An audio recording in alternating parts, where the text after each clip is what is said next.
नारद को बाबा बड़े दिनों के बाद आए हो, अभी तक कहाँ बने रहे? बाबा नारद बोले रमता जोगी बहता पानी मेरी तो बस यही कहानी। एक जगह पानी भरा रहने से गंदा हो जाता है, उसी प्रकार से यहाँ प्रसाद नहीं है, प्रसाद दे दिया और जो भी आया करे भक्त भगवान के चरणों में मुद्रिकाएं चढ़ाने बगैर प्रसाद के मत जाया करो। और कुछ खर्च किया है तो कुछ ले भी लो। हाँ मेरी बात पर ध्यान रखना, कुछ किया है दान तो कुछ लेना भी चाहिए। खाली देना और खाली लेना ये ठीक नहीं होता है। बोलो भगवत भगवान की। अब मैया ने बाबा नारद को बैठा लिया, फिर बाबा से पूछा बड़े दिनों के बाद आए, अभी तक कहाँ बने रहे? तो बाबा नारद बोले रमता जोगी बहता पानी मेरी बस यही कहानी। एक जगह पानी भरा रहने से दूषित हो जाता है, गंदा हो जाता है, उसी प्रकार से अगर महात्मा एक जगह ठहर जाता है तो वो भी दूषित हो जाता है। महात्मा को हमेशा रमता रहना चाहिए, चलता फिरता रहना चाहिए। पार्वती को प्रणाम की, मैया ने भोजन कर लो, पानी पी लो, बड़े दिनों के बाद आए हो। नारद बाबा कहने लगे आए कहाँ? आए तो हैं लेकिन भाई बगैर काम के हम तुम्हारे कैलाश पर्वत पे नहीं आए, एक काम है। तो मैया पार्वती जी ने पूछो, कुछ पूछना?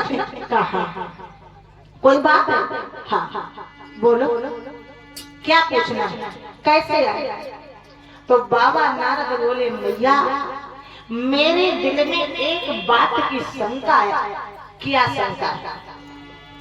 बोलो, अगर मालूम होगा तो हम बताएंगे और नहीं मालूम होगा तो भैया हमारी तुम्हारी राम राम, तुम चली जाना, हम कैलाश पर्वत पर रहेंगे। तो बाबा नारद बोले कि मेरे दिल में एक बात की शंका है। मैया बोली कौन सी? बताओ तो, बोलो तो आज बाबा नारद बोले मैया कि दुनिया अपने गले में सोना चांदी हीरा तुलसी रुद्राक्ष बैजंती की माला पहना करता है, लेकिन हमारे भोले बाबा बड़ा अजीब माला पहने। पार्वती बोली मतलब? हम तुम्हारा मतलब नहीं समझ रहे हैं। तो बाबा नारद बोले मैया कि दुनिया पहने सोना चांदी और तुलसी बैजंती की माला,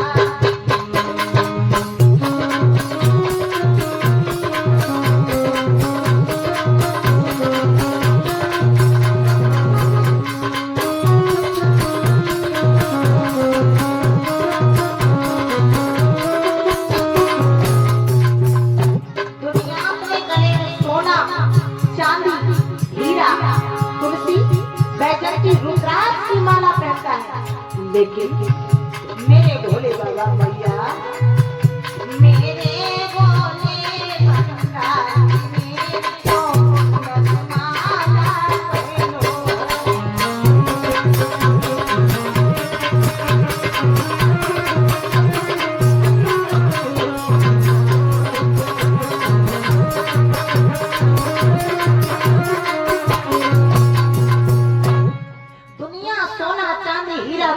बाबा बैजंती की माला अपने गले में पहना करते हैं, लेकिन किंतु परंतु वह ये शब्द खतरनाक है। बाबा नारद बोले लेकिन हमारे भोले बाबा बागंबर धारी त्रिपुरारी अपने गले में ये मुंड खोपड़ियों का माला क्यों पहने? पार्वती जी कहने लगी देखो क्या बात हमें नहीं पता, हमें नहीं मालूम है ये बात कि मेरे स्वामी ये खोपड़ियों का माला मुंडों का माला क्यों पहने, हमें नहीं मालूम। नारद बाबा कहने लगे तुम्हें नहीं मालूम? नहीं हमें नहीं मालूम। तो एक बात बताए मैया कहने लगे हाँ बोल। बाबा आ जाएंगे भोले बाबा? हाँ। और तुम ये बात पूछना कि तुम अपने गले में मुंडों का माला क्यों पहने हो, और जब तक तुम्हें भोले बाबा बताए ना दें, ना तुम चैन से रहियो, ना भोले बाबा को रान दीजो, ना तुम खाना खायो, ना उन्हें खान दीजो, ना तुम सोइयो, ना उन्हें सुन दीजो, ना तुम पानी पियो, ना भोले बाबा को पियन दियो। कुल मिलाए के जब तक तुम्हें बता ना दे कि खुपड़ियन को माला काय पहने भोले बाबा को चैन से जीने मत देना।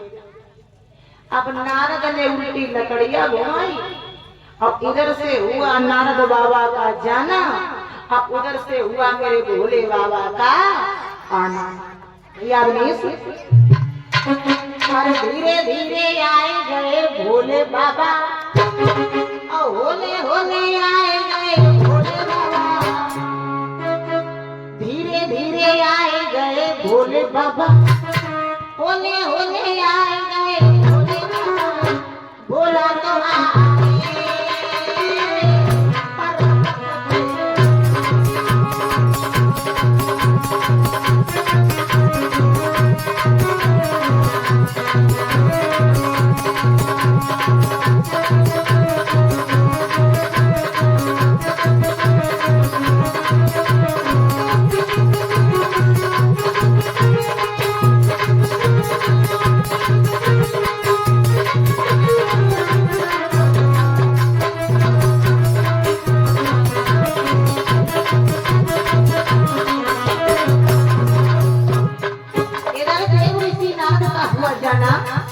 उधर से मेरे सपुरारी का हुआ भैया आना।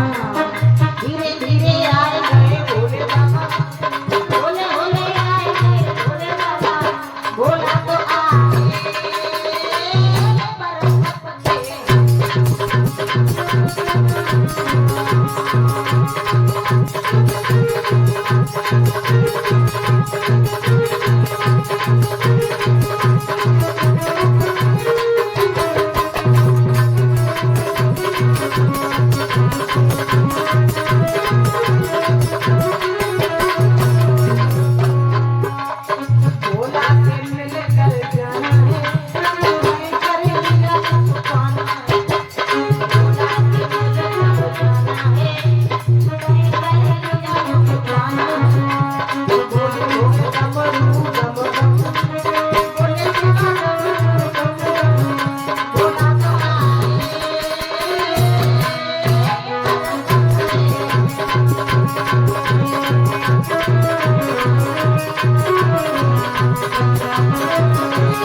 उधर से मेरे त्रिपुरारी का हुआ आना।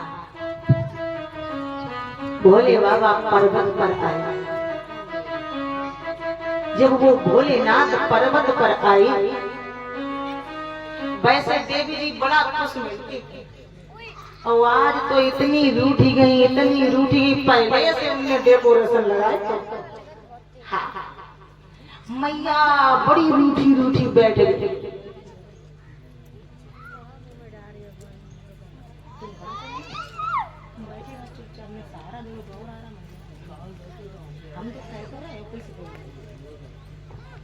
हेलो सीधा दे।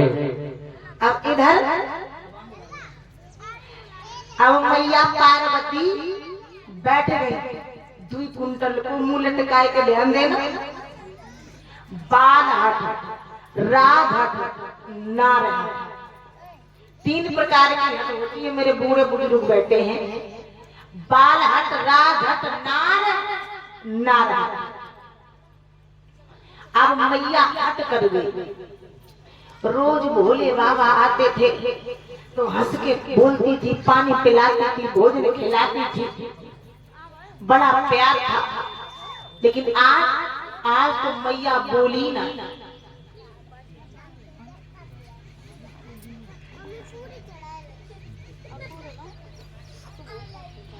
और ये हमारे भैया सनी यादव, इनकी तरफ से 51 मुद्राएं भगवान के चरणों में आए हैं। और माँ भगवती मेरे भैया का सदैव कल्याण करते रहे, यही मेरी शुभकामनाएं हैं। बोलो माधवानंद महाराज जी की जय हो, बोलो शंकर भगवान की जय हो। इधर से अब मैया रूठी रूठी बैठ गई, न बोली न चाली। हाँ, अब मैया बोली ना, बिल्कुल नहीं। बोले बाबा कहते हैं आज पता नहीं कुछ गड़बड़ है, क्या है। देवी जी तो सीधे मुंह बात नहीं कर रही।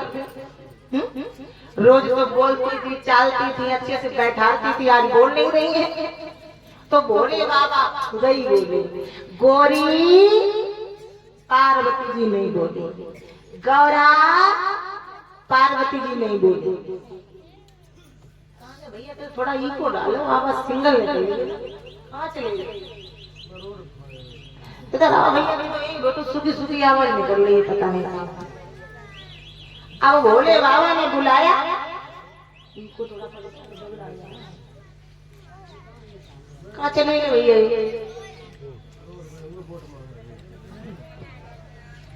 ओ भैया सांड वाले ध्यान देना। अब मैया पार्वती से भोले बाबा स्वयं बोले, और जब बोले तो मैया गरज के बोली, और क्या बोली सुनो, दुनिया की बातें छोड़ो, हमें बात बताओ। भोले बाबा कहने लगे वैसे तो कुछ पूछा था, चले डायरेक्ट एक बातें पूछने लगी, सो कौन सी आज बात? पार्वती जी बोली देखो हमें एक बात बताओ, आज हमें एक बात पूछे। भोले बाबा बोले कौन सी बात? बोलो ना।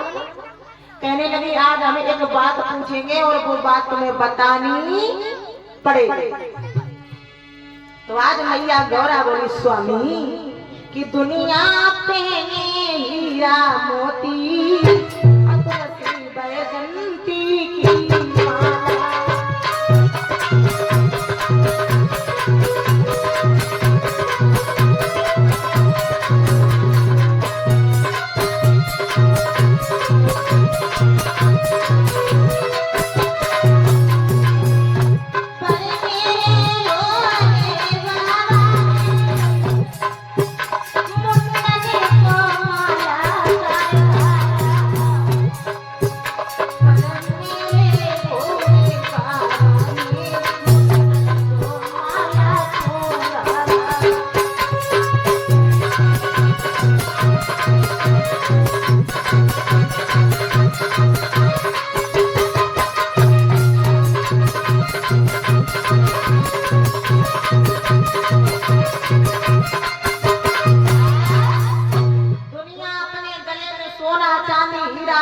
बैजन की रुद्राक्ष, मगर आप ये मुन्नों की माला क्यों पहने, इसका क्या कारण है?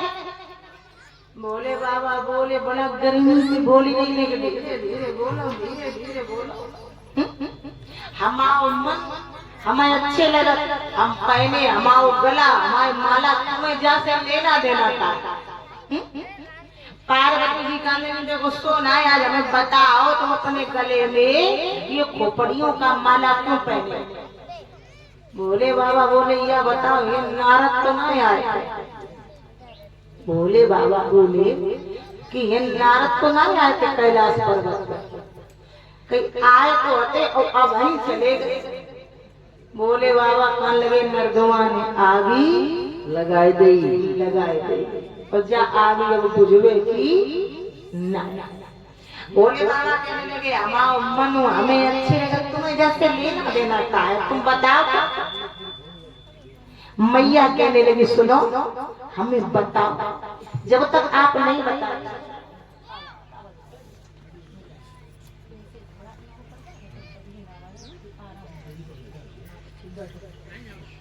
बोलो गोविंद भगवान की। अब भोले बाबा कह रहे हम नहीं बताएंगे। पार्वती कहने लगी नहीं हमें बताओ तुम खोपड़ियों का माला क्यों पहने? तो मैया पार्वती भोले बाबा से कह रही, स्वामी मेरे पति प्राण प्यारे, स्वामी मेरे पति प्राण प्यारे, राजा बता दे दिल की बात रे।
मेरे प्राणनाथ हमें बताओ ना, मैं बार बार पूछ रही हूँ, बोलो ना। भोले बाबा कहने लगे हम नहीं बताएंगे। पार्वती जी कहने लगी हम पूछ के मानेंगे। बाबा कहने लगे हम नहीं बताएंगे। पार्वती जी कहने लगी कि हम पूछ के मानेंगे और तुम्हें बताना पड़ेगा। मैया रूठ गई, नाराज होने लगी। मजबूरी इंसान को मजबूर बना देती है और जो ना हो करने को तैयार वो भी करा देती है। अब भोले बाबा बेचारे मजबूर हो गए। मैया इतनी हट कर गई, इतनी रूठ गई, इतनी परेशान कर रही है। भोले बाबा बेचारे मजबूर हो गए। ध्यान दिया, अपनी मजबूर हो गए। भोले बाबा बड़े मजबूर हो गए और क्या कहने लगे, हाय हाय मजबूरी।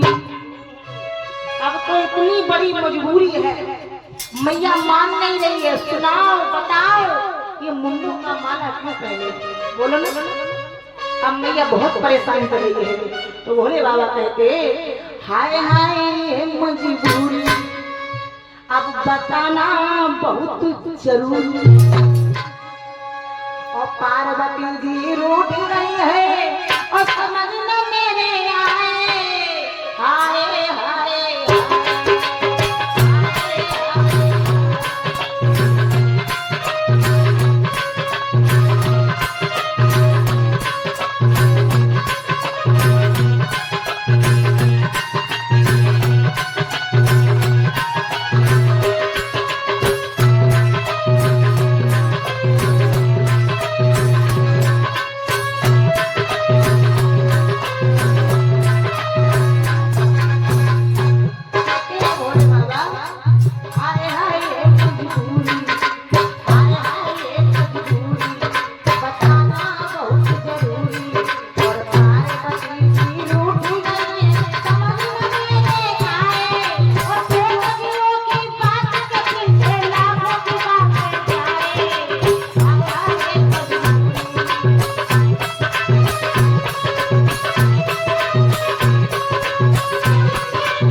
बताना है बहुत जरूरी।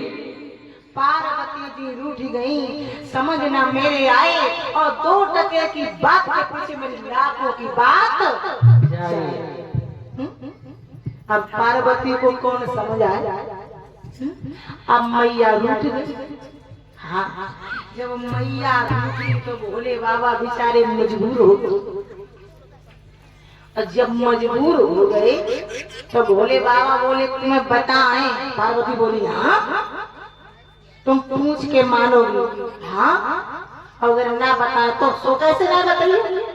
तो मैं बात मैं घूटूंगी फिर तुम पियोगे का, अगर बताओगे ना तो यही डर के मारे तुम तुम्हें बताए थे। तो फिर बताओ ना। तब भोले बाबा ने मैया से कहा प्यारी तुम पूछना चाहती हो? बिल्कुल। तो सुनो। सुनाओ। जितनी बार तुम मरी, ध्यान देना मेरी बात। हाँ हाँ बिल्कुल। जितनी बार तुम मरी और मर कर के तुमने जितनी बार दोबारा जन्म लिया, हमने उतने ही मुंड के माला बना करके पहने। क्या भोले बाबा? हाँ बोलो। एक बात पूछें? आप पूछ लो। जा बताओ, हम इतनी बार मरती रही और तुम एक दाना मरे। ये सब अमर कथा का फल है। अच्छा, यानी कि तुम अमर कथा जानते हो भोले बाबा? हाँ हम तो जाते तुमने आदि लो हमें कबो ना बताए, लेकिन भोले बाबा एक बात कहें। आप पूछो। जा अमर कथा वो सुनाए दो। हम अमर हो चाहती हैं, हम ना मर वो चाहती हैं। हाँ तुम अमर होना चाहती हो? हाँ बिल्कुल। मुंह शीशा में देखो, सवेरे ही देखो सही लगो तो ना, थोड़ा गड़बड़ है तो जब गड़बड़ है तो फिर अमर कथा कैसे सुन लोगी तुम? कोई बात ना। देखो भोले बाबा, चेहरा अच्छो हो चाहे ना हो, बात से कोई मतलब ना, लेकिन भोले बाबा हमें अमर कथा सुनाओ। अरे तुम्हारे बस की अमर कथा ना, कौतलैया में मुंह ढो डाला, तुम अमर कथा सुन पाए? भोले बाबा अगर तुम हमें अमर कथा ना सुनाओ तो हम टमाटर पेड़ फांसी लगा लूंगी। मत जाओ। बिल्कुल। तुम मरो ना, मैं तुम्हें कथा सुनाएगी। बिल्कुल अब सही। हाँ, मैया हट कर देखो ना, मजबूरी इंसान को मजदूर बना देती है। अब भोले बाबा परेशान हो, और जब परेशान हो गए तो कहने लगेगा तुम नहीं मानोगी तो तुम्हें हम अमर कथा सुनाए देंगे। बिल्कुल भोले बाबा तो बहुत मान दया हुई है, तुम अमर कथा सुना दे। अब तो तुम्हारे ऊपर पूरी दया है, तुम ले चाहे ना ले, तुम्हारे मरे की बात है। अब भोले बाबा बेचारे मजबूर हो गए। जब मजबूर हो गए सुखदेव जी बोले ऐ राजा पर मैया पार्वती को भोले बाबा ने आगे बैठा ला, अपने बाल से बाल को उखाड़ा और जमीन पर पटक दिया। उससे एक कलिग नामक रुद्र प्रकट हुआ और उस रुद्र से कहा कि मैं पार्वती को अमर कथा सुनाऊंगा। जहां तक मेरी आवाज जाने की संभावना हो उतनी दूर तक कोई पशु पक्षी जीव जंतु नहीं रहना चाहिए। क्यों? जो अमर कथा सुन लेगा वो अमर हो जाएगा। इसलिए सभी जीव जंतुओं पशु पक्षी सभी को भगा दो, कोई अमर कथा ना सुन पाए। तो उस रुद्र ने सभी को भगा दिया, कोई नहीं बचा। और पार्वती को भोले बाबा ने आसन पर बैठा लिया। जिस वृक्ष के नीचे मैया बैठी थी उस पर एक अंडा रखा था, सुख संस्कृत में कहते हैं तोता। वो अंडा बचा था, ना उसके हाथ थे ना उसके पैर थे, वो कैसे भाग जाता। अब मैया पार्वती को बैठा लिया। अब भोले बाबा ने कथा कहना शुरू कर दिया। जब भोले बाबा ने कथा कहना शुरू कर दिया, सुखदेव जी बोले ऐ राजा परीक्षित, भोले बाबा ने कथा कहना शुरू कर दिया। हुआ क्या? आरे मैया को लोए दे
में कोई होनकारा होने वाला ना हो तो कथा में आनंद नहीं आता। अब भोले बाबा तो कथा शुरू कर दी। थोड़ी देर पार्वती करती रही, फिर आई गई नींद, सुसुआए गई, सो गई। हुआ क्या? अरे मैया को नींद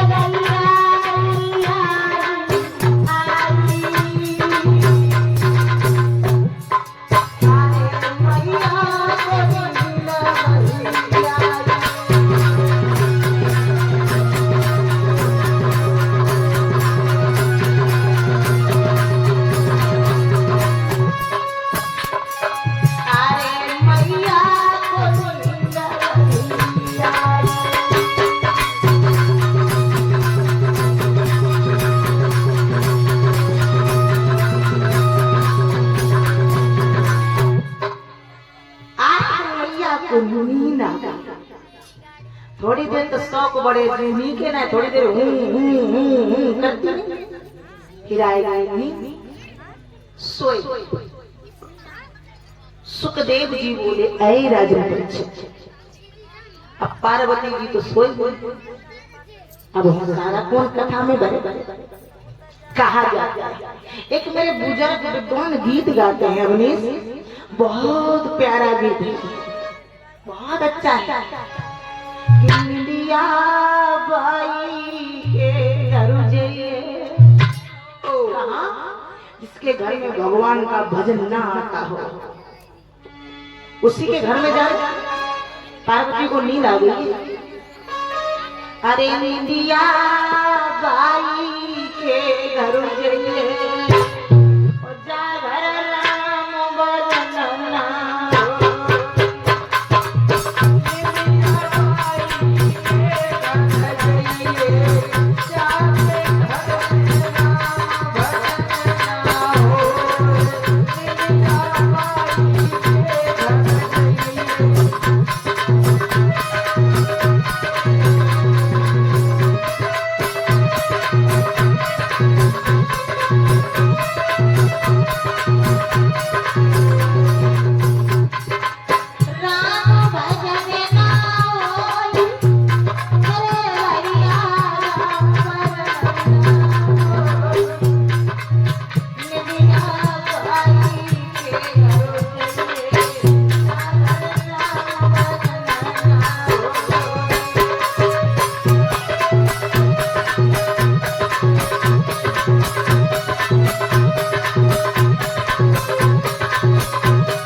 राम भजन ना होए।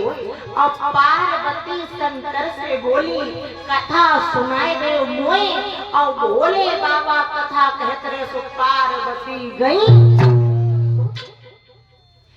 जिसको नींद आई वो बर्बाद हो गया। एक बार की बात, जब भगवान मर्यादा पुरुषोत्तम श्री राम लंका के राजा रावण को मार करके आए, एक धोबी से कह रहा था, हरामजादी, मैं वो राजा राम नहीं, लंका का रावण चुरा के ले गया, उन्होंने पटरानी बना के घर में रखे। अगर मैंने तुझे इधर उधर देख लिया तो जान से मार दूंगा, मगर राम की तरह सीता घर में नहीं रखूंगा। ये खबर मेरे भगवान मर्यादा पुरुषोत्तम श्री राम को मिली, तो उन्होंने सीता को वनवास दी। लक्ष्मण से कहा, जाओ जंगल में छोड़ करके आओ। तो लक्ष्मण जी सीता को जंगल में छोड़ने गए मेरे भैया।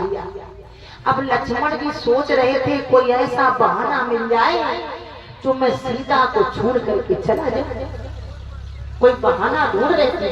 लेकिन तब तक सीता मैया को प्यास लगा, और जब सीता मैया को प्यास लगी तो उन्होंने लक्ष्मण से कहा कि पानी भर लो।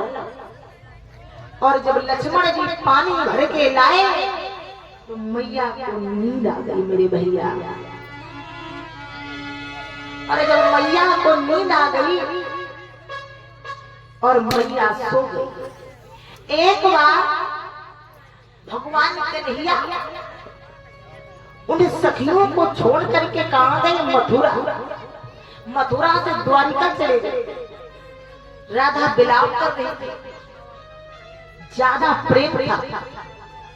तो कन्हैया ने एक बार राधा को खबर पहुंचाई कि मैं तुमसे रात में मिलने आऊंगा। आप चिराग जलाना, जिसे दिया बोलते हैं, और पूरी रात इंतजार करना। मैं 9 बजे शाम को आ सकता हूँ, रात के 12 बजे आ सकता हूँ, और सुबह के 4 भी बज सकते हैं। जगमग जगमग ज्योति जगत है, जगमग दियला होए, और श्री कृष्ण गए मिलन राधा से, राधा जी गई निलिया बाई के घर जाइए जाकर राम भजन ना। और या तो जा गए रोगी, और या तो जा गए भोगी, या जा गए कोई चोर, या जा गए कोई राम भक्त जति लगी राम से। निलिया बाई के घर जाइए जाकर राम भजन ना। मेरे प्यारे भक्त, नींद उसी के घर में रहना। और अब मैया पार्वती को नींद आ गई। वो जो संस्कृत में सुख तोता को कहते हैं, जब कथा स्टार्ट हुई तो उसमें कुछ जान आई। जब जान आई तो उसने सोचा कि मैया को तो नींद आ गई है, अगर ओंकारा नहीं मिलेगा तो ये कथा कर देंगे बंद। तो उसी अंडे में जब जान आई तो उस बच्चे ने हुंकारा भरना शुरू कर दिया। जब हुंकारा भरना शुरू कर दिया, सुखदेव जी कहते ऐ राजन पृच्छक, कथा पूरी हो गई। और जब कथा पूरी हो गई तो भोले बाबा ने अपनी मृगशाला समेटी, और समेट के उठे, और उठ के फिर चले, फिर रुके कि हम तो उठ गए, अब चले गए 2-4 कदम। पार्वती को सांस डकार नहीं आ रही, हमें लगा कथा सुन सुन थक गई, तो अब नींद आई, आराम कर रही। जब कथा पूरी हो गई तब अब भोले बाबा ने मैया को बुलाया। गौरी, सांस डकार गौरा बोलिया। पार्वती, ओ का तुम्हें नींद आई हुई का? नींद तो खैर नहीं आएगी, लेकिन थोड़ी आंख लग गई थी। आंख लग गई थी कि नींद में आंखें नहीं थी? ना नींद ना, थोड़ी आंख लग गई थी नींद में। कथा पूरी सुनी? बोले बाबा, कथा तो तुमने बहुत बढ़िया सुनाई, लेकिन कथा हो ही सके सुनाओ, जहाँ सोई नहीं थी। हाँ, कहाँ पे सो गई थी? अरे कथा तुमने सुनाई और थोड़ी देर बाद हमें नींद आई, हम सोई। तुम्हें नींद आ गई थी? और क्या? हमने तुमसे पहले कहा था कि तुम्हारे बस में अमर कथा नहीं है, मगर तुमने मेरी एक बात नहीं मानी। थी कथा में हुंकारा भरने वाला कौन व्यक्ति है? आज मैंने भोले बाबा को गुस्सा आ गया। मैंने तुमसे पहले मना किया था कि अमर कथा तुम्हारे बस की बात नहीं है, और तुमने मेरी एक बात नहीं मानी। ये हुंकारा भरने वाला है। मेरे प्रभु को गुस्सा आ गया और त्रिशूल छोड़ दिया। कहा जिस व्यक्ति ने अमर कथा सुनी हो उसे जान से मार करके ध्यान देना। जब आदमी को क्रोध आता है तो वो अपना आपा खो देता है। क्यों? ये दुनिया बनाने वाले अपने आपा को खो बैठे। अरे जिसको खुदा रोशन कर चुका हो उसको कौन बुझा सकता है? आज भोले बाबा को क्रोध आ गया और त्रिशूल को छोड़ दिया। ध्यान देना कैसे? उसे मार करके आओ।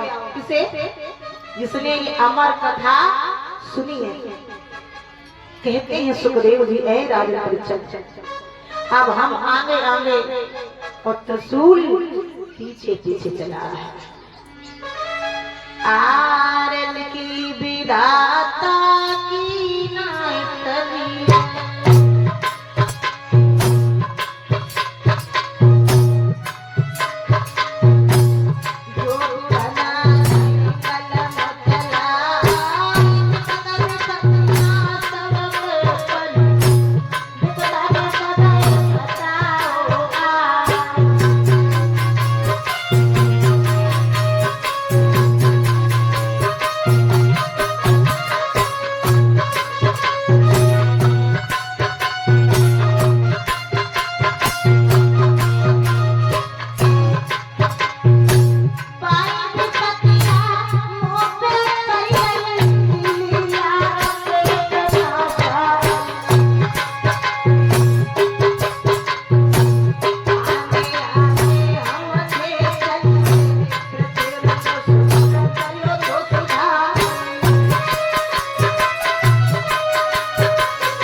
कहा कि हमने अमर कथा सुनी है और भोले बाबा का त्रिशूल हमें मारना चाहता है, मेरी मदद करो। तो ब्रह्मा जी ने हाथ उठा करके मना कर दिया, मैं भोले बाबा से बैर नहीं कर पाऊंगा। भाग जाओ यहाँ से, चले जाओ। और क्या बोला है तोता?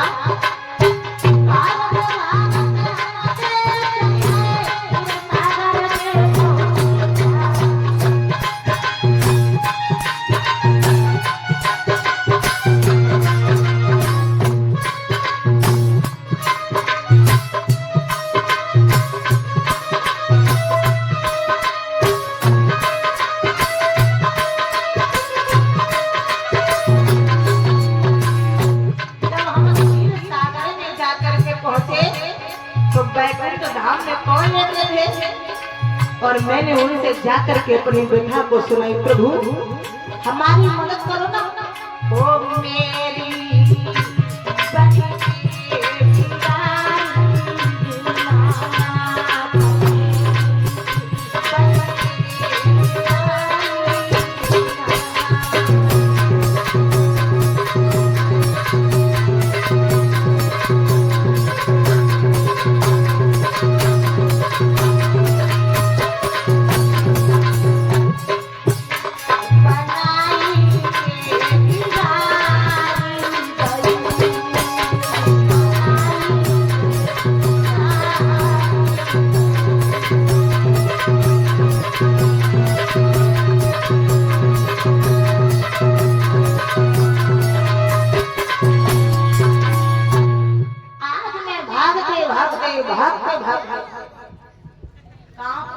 बैकुंठ धाम क्षीर सागर में मेरे प्रभु रहते हैं। उन हरिहरी गंगा के किनारे सुखदेव जी राजा परीक्षित को कथा सुनाते हैं।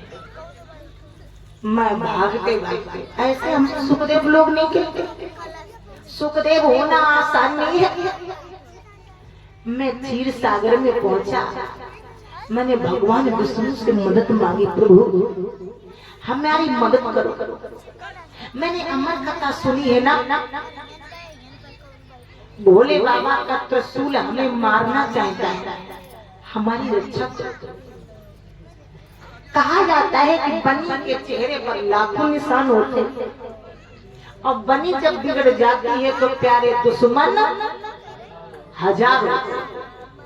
और मैंने तो किसी की बिगाड़ी नहीं थी, केवल कथा तो सुनी थी, मेरा कोई और कसूर नहीं था, लेकिन फिर भी मेरी जान की आफत। अब मैं भीख मांग रहा था प्रभु से, लेकिन उन क्षीर सागर के निवासी ने कह दिया, मैं तुम्हारी मदद नहीं कर पाऊंगा, भाग जाओ यहाँ से, चले जाओ यहाँ से। मैं वहां से भागा, त्रिशूल मेरा पीछा नहीं छोड़ रहा था। भागते भागते भागते भागते मैं एक बियाबान जंगल में आकर के पहुंचा। कहाँ पहुंचा? एक बियाबान जंगल में आकर के पहुंचा। उस जंगल में व्यास जी महाराज की कुटिया थी और व्यास जी महाराज की पत्नी का नाम है तारा। वो अपने कुटिया के दरवाजे की देरी पर जमुआई ले रही थी, जमुआई अंगड़ाई। जैसे उस मैया ने बाहर से सांस अंदर के लिए ली, तो मैं बाहर से, जैसे उन्होंने अंदर ली सांस, मैं बाहर से उनके अंदर ही चला गया। जब मैं उनके अंदर चला गया, पीछे से गया त्रिशूल। अब मैं उस मैया के गर्भ में छुप गया। त्रिशूल ने सोचा कि अब तो ये अंदर चला गया है मैया के गर्भ में, अगर मैं नारी को मारूंगा, निर्दोष नारी को मारना पाप है, और वो भी ये व्यास जी की पत्नी है, इसे मारूंगा तो पाप होगा। त्रिशूल वहां से लौट आया वापिस। और हम में सोचे कि जान बची तो लाखों पाए और लौट को घर को आए। हमें भी बड़ा खुशी हुई कि अब जाए के मेरी जान बची। अब त्रिशूल लौट करके आया। भोले बाबा ने पूछा मारा है? कहने लगे नहीं। क्यों? वो मैया तारा के गर्भ में चला गया, मैंने उसे मार नहीं पाया। नहीं मार पाया? नहीं नहीं, कोई बात नहीं। भोले बाबा कैलाश पर्वत पर रहने लगे आराम से।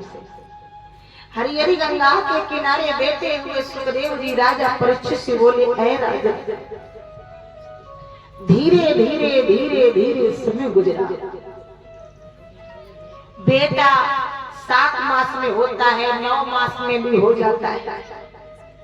अब यहाँ तो धीरे धीरे इतना समय गुजरा, इतना समय गुजरा कि 18 महीने हो गए। हम तो डर के मारे मैया के गर्भ से निकले ही नहीं। अब मैया तारा सोचने लगी कि बेटा तो 9 मास में हो जाता है, मेरे उदर में ऐसा लगा है कि कोई छुपा है, किसी बात का डर है, अब वो बाहर निकल नहीं रहा है। तो मैया ने एक दिन अपने पति व्यास जी महाराज से बोली कि मेरे उदर में कोई छुपा है, उसे किसी बात का डर है, इसीलिए वो निकल नहीं रहा। प्रभु इससे पूछो ये कौन है। तो जब ये शब्द कहे तो व्यास जी हाथ जोड़ करके बोले कि देव कौन हो तुम? हमारी पत्नी के गर्भ में तुम क्यों छुपे हो? क्या बात है? ओ देव दियो समझाई समझाई, काहे के मारे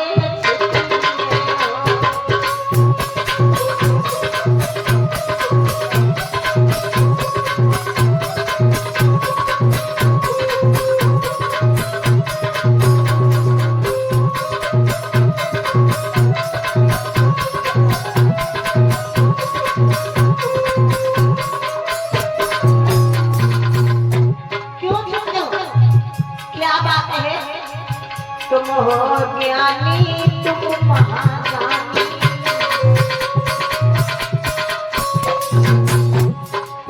तुम हो ज्ञानी, तुम महाज्ञानी, मोह साथी दियो बधाई, बधाई, काहे के मारे।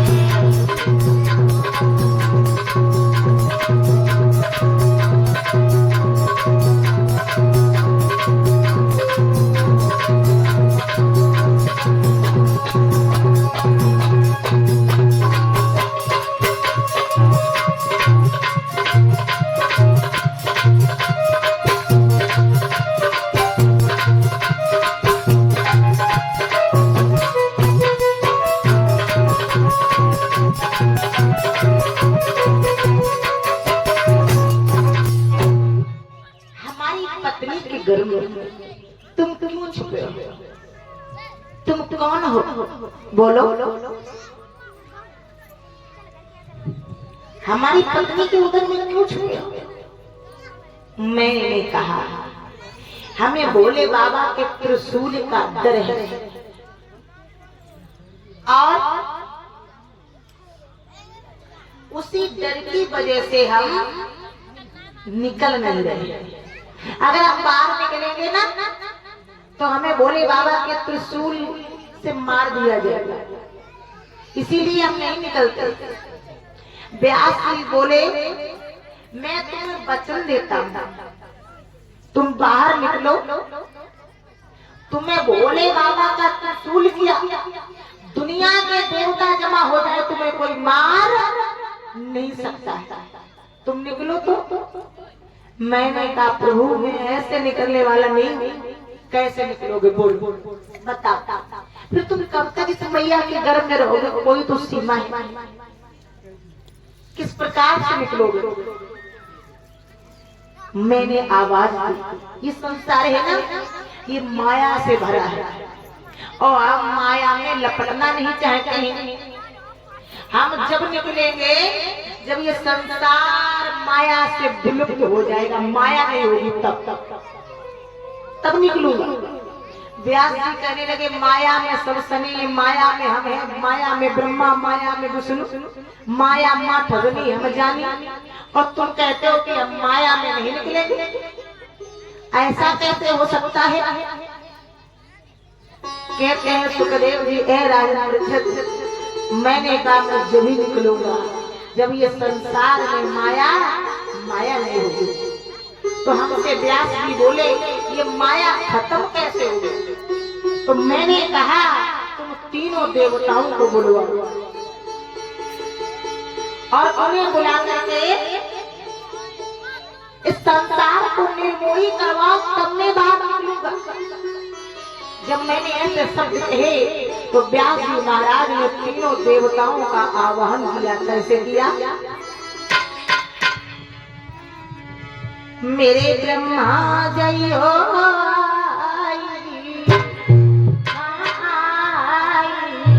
हम तुम्हें बुलवाई।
आवाहन कर रहे व्यास जी महाराज, ब्रह्मा विष्णु महेश तीनों देवताओं को बुलाया। फिर इस संसार को निर्मोही कराया। तब मैं मैया के गर्भ से निकला। सुखदेव जी बता रहे हैं राजा परीक्षित जी को। और जब मैं मैया के गर्भ से निकला तो नारा सहित जंगल की ओर भाग खड़ा हुआ। क्यों? ये सब प्रभु की पावर का फल था। हम अमर कथा सुन चुके थे। जैसे हम जंगल की ओर भागे तो वो मैया जिसके उदर में हम इतने दिन छुपे रहे, वो रोने लगी, लाला तुम अपने छोड़ के कहाँ जा रहे हो? मैंने तुझे इतने दिन अपने गर्भ में छुपा कर रखा, तुम कहाँ जा रहे हो? बोलो ना, कहाँ जा रहे हो? वो मैया रोने लगी। क्यों? माँ का हृदय बड़ा विलक्षण होता है। माँ के समान संसार में कोई देव नहीं है दूजा। माँ ही ममता, माँ ही मूरत। वो मैया का हृदय पिघल आया, मेरे लाल हमें कहाँ जा रहे हो छोड़ करके? तो मैंने उस मैया तारा से कहा, माँ देख लिया दुनिया का सारा नजारा और ना हम हैं किसी के ना कोई है हमारा। इस संसार में कोई किसी का नहीं है। माँ तुम क्यों रो रही हो? लेकिन वो माँ रो रही थी। मैया कहाँ जा रहे हो? मेरे लला प्राण प्यारे, मेरे लला प्राण प्यारे, कहाँ तो चली है लाला।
छोड़ के ओ लाला